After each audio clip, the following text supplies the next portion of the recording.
Arlington House in the quiet spring of 1861, outside. The air is filled with the scent of jasmine and the heavy silence of a nation about to break.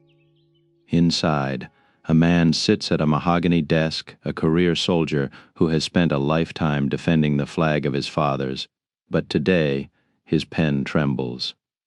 On this single day he will write to the pillars of his fracturing world, to his mentor, General Scott, offering a reluctant and painful farewell, to his sister Anne and his cousin Roger, bracing for a family torn in two by loyalties to the Union, and to his brother Smith, pouring out a heavy heart, seeking understanding in the chaos.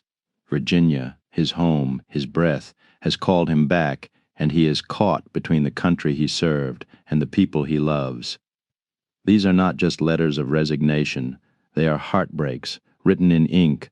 From the Letters of America archive, we bring you the voices of a house divided, the words of Robert E. Lee in his darkest hour. General, since my interview with you on the 18th instant, I have felt that I ought no longer to retain my commission in the Army. I therefore tender my resignation, which I request you will allow to take effect this day. It would have been presented at once, but for the struggle it has cost me to separate myself from a service to which I have devoted the best years of my life and all the ability I possessed. During the whole of that time, more than a quarter of a century, I have experienced nothing but kindness from my superiors and the most cordial friendship from my comrades. To no one, General, have I been as much indebted as to yourself for uniform kindness and consideration. It has always been my ardent desire to merit your approbation. I shall carry with me to the grave the most grateful recollections of your kind consideration, and your name and fame will always be dear to me. Save in defense of my native state, I never desire again to draw my sword. Be pleased to accept my most earnest wishes for the continuance of your happiness and prosperity, and believe me, most truly yours, E. Lee. Lee's letter to Anne Kinloch Lee Marshall. My dear sister, I am grieved at my inability to see you. I have been waiting for a more convenient season, a season which has brought to many before me deep and lasting regret.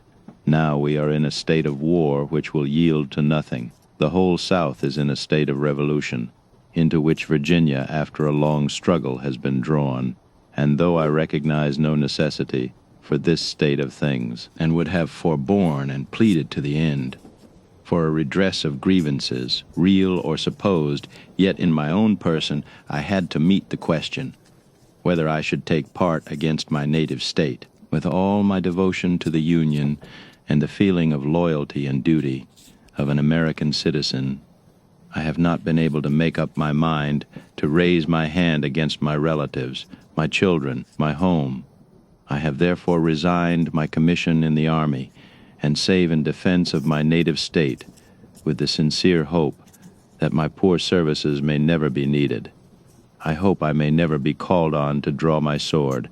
I know that you will blame me, but you must think as kindly of me as you can, and believe that I have endeavored to do what I thought right, to show you the feeling and struggle. It has cost me. I send you a copy of my letter of resignation. I have no time for more.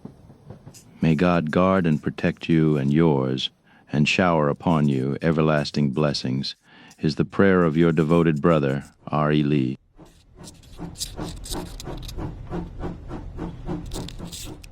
My dear brother Smith, the question which was the subject of my earnest consultation with you on the 18th instant has in my own mind been decided. After the most anxious inquiry as to the correct course for me to pursue, I concluded to resign and sent in my resignation this morning.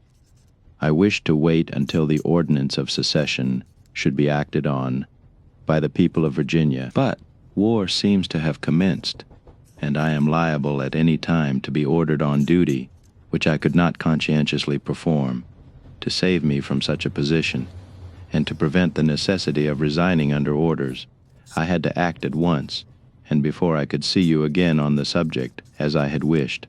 I am now a private citizen, and have no other ambition than to remain at home, save in defense of my native state. I have no desire ever again to draw my sword. I send you my warmest love, your affectionate brother, R.E. Lee.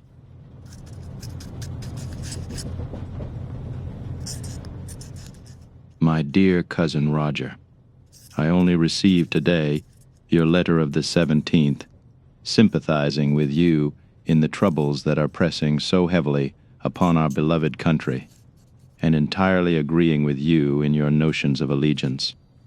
I have been unable to make up my mind to raise my hand against my native state, my relatives, my children, and my home. I have therefore resigned my commission in the army, and never desire again to draw my sword, save in defense of my state. I consider it useless to go into the reasons that influenced me. I can give you no advice. I merely tell you what I have done, that you may do better, wishing your every happiness and prosperity. I remain faithfully your kinsman, R.E. Lee.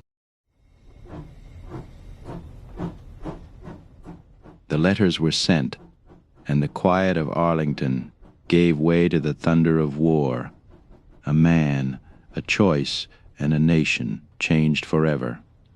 History is more than dates on a page. It is the pulse of the heart caught in the tide of time. Thank you for listening to the echoes that define us. This has been a presentation of the Letters of America archive. Join our mission by liking, sharing, and subscribing. Find us across YouTube, Facebook, and Spotify, or support the journey on SoundCloud and Patreon, preserving the voices of the past.